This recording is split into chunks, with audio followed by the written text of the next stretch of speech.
HSC 26 এর শিক্ষার্থীরা, তোমাদের এবারে অ্যাডমিশন জার্নিটা হয়ে যাচ্ছে সব থেকে কঠিন। এমনকি 25 ব্যাচের অ্যাডমিশন জার্নির থেকেও তোমাদের অ্যাডমিশন জার্নিটা আরো ডিজাস্টার হইতে পারে। কেন? এই ভিডিওটা তোমরা প্রথম থেকে শেষ পর্যন্ত দেখো। আমি তোমাদের রাজু সাগি ভাইয়া, পড়াশোনা করছি applied chemistry and chemical engineering ডিপার্টমেন্টে। তোমরা যারা 26 ব্যাচের স্টুডেন্টরা আছো, তোমাদের এবার সবচেয়ে মেজর যে প্রবলেমটা হয়েছে, তোমরা এবার ফুল সিলেবাসে পরীক্ষা দিছো, কিন্তু তোমাদের অনেকেই আছো যারা কিনা ফুল সিলেবাসের সবগুলা চ্যাপ্টার ভালো করে এখনো আয়ত্তই করো নাই।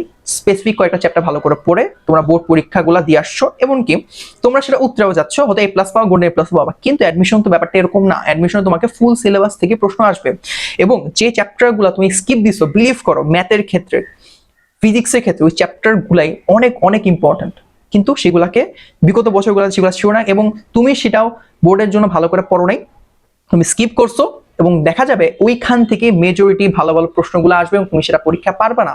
এবং অলরেডি সেকেন্ড যে পয়েন্টটা সেটা হইতেছে, অলরেডি তোমাদের ম্যাথ পরীক্ষা এখনো শেষই হয় নাই। ম্যাথ পরীক্ষার দিন, 1 ফেব্রুয়ারির দিন তোমাদের কি করলো, ঢাকা ইউনিভার্সিটি তাদের ভর্তি পরীক্ষার সার্কুলার পাবলিশ করে দিছে, এবং সেটা ওর ডেট পাবলিশ করে দিছে। সেখানে বলছে যে 12 ডিসেম্বর ক ইউনিটের ভর্তি পরীক্ষাটা অনুষ্ঠিত হবে, অর্থাৎ সায়েন্স ইউনিটের পরীক্ষাটা সেটা 12 ডিসেম্বর হবে। তোমাদের প্র্যাকটিক্যাল পরীক্ষা শেষ হইতে হইতে আমি ধরতেছি যে 18-20 তারিখ বা 22 তারিখ লাগতে পারে। তো তুমি সর্বসাকুল্যে 3 মাস 10 দিন বা 15 দিনের মধ্যে একটা সময় পাবা। মানে জাস্ট 100 দিন 110 দিন একটা টাইম পাচ্ছ জাস্ট অ্যাডমিশন প্রিপারেশনের জন্য। মানে কতটা কম সময় তুমি পাইছো অ্যাডমিশন প্রিপারেশনে, যেখানে তোমার রেজাল্ট দিবে এর মাঝে, এরপর তোমাকে আবার অ্যাডমিশনের রেজাল্ট কি হয় সেটাও বেস করে তোমাকে আবার হয়তোবা শিফট করতে হইতে পারে। যারা ইঞ্জিনিয়ারিং প্রিপারেশনে, তাদের জন্য সবচেয়ে বাজে অবস্থা আসলে। সো একে তো তোমাদের ফুল সিলেবাস, 2 তোমাদের ঢাকা ইউনিভার্সিটি সার্কুলার দিয়েছে। এখন ঢাকা ইউনিভার্সিটি সার্কুলার দিয়েছে, তাতে কি কোনো সমস্যা? হ্যাঁ ভাইয়া, তোমরা জানো প্রতি বছর মেডিকেলের ভর্তি পরীক্ষাটা সবার আগে হয়। সো যেহেতু ঢাকা ইউনিভার্সিটি তাদের 12 তারিখ ডেট দিয়েছে সায়েন্সের জন্য, আমি নিশ্চিত করে বলা যেতে পারে, মোটামুটি নিশ্চিত করে বলা যেতে পারে যে মেডিকেলের ভর্তি পরীক্ষাটা হবে এবার ডিসেম্বর ফার্স্ট উইকে বা নভেম্বর লাস্ট উইকে, এমন একটা সময় দিবে। অর্থাৎ ওই কাছাকাছি সময়, ডিসেম্বর 12 তারিখে কাছাকাছি সময় একটা ডেট দিবে। এখন তার মানে বোঝাচ্ছে তুমি যারা মেডিকেলের প্রিপারেশন নিবা, তাদের জন্য আসলে সময় আরো কম বলতে গেলে। সো এবং অন্যদিকে চট্টগ্রাম বোর্ডের পরীক্ষা, মানে কিছু পরীক্ষা বাকি আছে, সেই পরীক্ষাগুলো শেষ হইতে হইতে তারা আসলে কি করবে, অ্যাডমিশনের জন্য সময় আরো কম পাবা। মানে খুবই বাজে একটা সিচুয়েশন। এরপর দেখো যে ব্যাপারটা, এই যে সার্কুলারগুলো দিবে সামনে, দেখবে আরো কিছু সার্কুলার দিবে, সেখানে তুমি দেখবা যে ডিসেম্বর মাসটা পুরাটুক যাবে হলো ভার্সিটি অ্যাডমিশন গুলাতে, জানুয়ারি মাসটা পুরো সব ইঞ্জিনিয়ারিং অ্যাডমিশন গুলো মানে অনুষ্ঠিত হবে, লাইক বুয়েটের পরীক্ষা, সেখান থেকে রুয়েট সিকে রুয়েটের পরীক্ষাগুলো হবে। অর্থাৎ পুরো ডিসেম্বর এবং জানুয়ারি মাসের মিড বা শেষ পর্যন্ত তোমার অ্যাডমিশন জার্নি, মানে জাস্ট অ্যাডমিশন এক্সাম দিতে দিতে শেষ হয়ে যাবে। অর্থাৎ অ্যাডমিশন এক্সাম একবার শুরু হয়ে গেলে কিন্তু পড়াশোনার প্রতি খুব একটা স্কোপ থাকে না। লাইক তুমি যা প্রিপারেশন নেবা 3 মাস, সেই 3 মাসের প্রিপারেশনই তোমার মোটামুটি পরীক্ষা দিতে হবে। অর্থাৎ তুমি এবারের অ্যাডমিশনে সময় পাইতেছো মাত্র কত ভাই, 3 মাস পাইতেছো, অর্থাৎ 90 থেকে 100 দিন সময়। এই 90 থেকে 100 দিন তুমি কি করবা?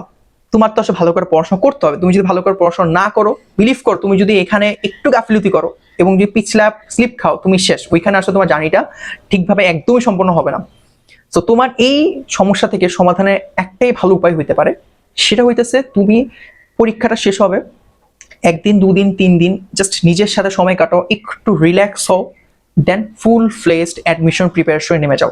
ভাই অ্যাডমিশন জার্নি আমরাও দিছি, তোমার সিনিয়র ভাই আপুরাও দিছে। এটা একটা বিশাল লেভেল একটা ব্যাটেল, একটা যুদ্ধ, এবং এই যুদ্ধে আসলে তুমি যদি টিকে থাকতে পারো তুমি আসলে চান্স পাবা। কিন্তু তুমি যদি ভাবো যে খুব ফাস্ট পড়াশোনা করবা, করে এবং দেখবা যে কোথাও পরীক্ষা যদি চান্স না পাও, সেটার জন্য তুমি মন ভেঙে পড়ে বা তুমি যদি ডাউন হয়ে যাও, নেগেটিভিটি তোমার মধ্যে ছড়ায় পড়ে, তুমি রিলিফ করো, বাকি পরীক্ষা তুমি কখনোই ভালো হতে পারবে না।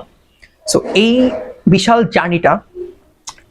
জার্নিটাকে ভালো করে তোমার যদি তুমি চাও যে ভাই আরো আমি খুব ভালো করে আগাইতে চাই, তো তোমার একটাই সাজেশন হবে, জাস্ট বেশি বেশি করে মেইন বইটা ফোকাস করো, মেইন বই আর প্রশ্ন ব্যাংক। কারণ আমি যতটুকু বুঝতেছি, এই যে 3-4-5 বছর ধরে অ্যাডমিশন এক্সামগুলো দেখলাম, নিজের অ্যাডমিশন এক্সামটাও দেখলাম, যে মেইন বইয়ের বিকল্প আসলে কিছু নাই। তুমি একটা অনলাইন ক্লাস করলো যে খুব ভালো কিছু উদ্ধার করে ফেলো, ব্যাপারটা এরকম না। কিন্তু যদি তুমি মেইন বই ভালো করে না পড়ো আর কোশ্চেন ব্যাংকটা যদি ভালো করে না, মেইন বই পড়ে দেন যদি কোশ্চেন ব্যাংকটা পড়ো, তুমি ইজিলি অ্যাডমিশনে তুমি কোথাও না কোথাও একটা ভালো জায়গায় তুমি চান্স পাবা। কিন্তু তুমি যদি জাস্ট কোশ্চেন ব্যাংক সলভ করে যাও আর ক্লাস করে যাও, বিলিভ করো তোমার অ্যাডমিশন চান্স পাওয়া অনেক টাফ। কারণ দেশের প্রতিটা স্টুডেন্ট তোমার মতো প্রায় 2 থেকে 3 লাখ স্টুডেন্ট এরকম ভাবে প্রিপারেশন নিবে, কিন্তু সবাই চান্স পাবে। দেশে কি এতগুলো পাবলিক সিট আছে পড়ার জন্য? ব্যাপারটা কিন্তু সেটা না।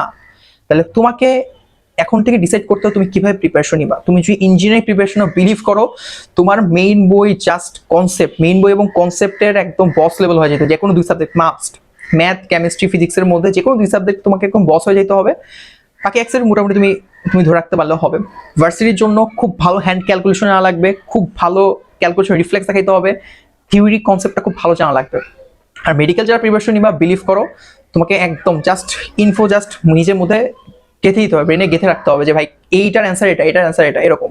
ওকে, আমরা তোমাদের এই জার্নিটাকে আরেকটু সহজ করতে আলমা মেটারের পক্ষ থেকে এবার ফুল অ্যাডমিশন জার্নির ক্লাসগুলো একদম ফ্রিতে দিব, যেটা আজ পর্যন্ত অ্যাডমিশনের একদম ফুল অ্যাডমিশন জার্নি ক্লাস কেউ কোনোদিন ফ্রিতে দেয়নি।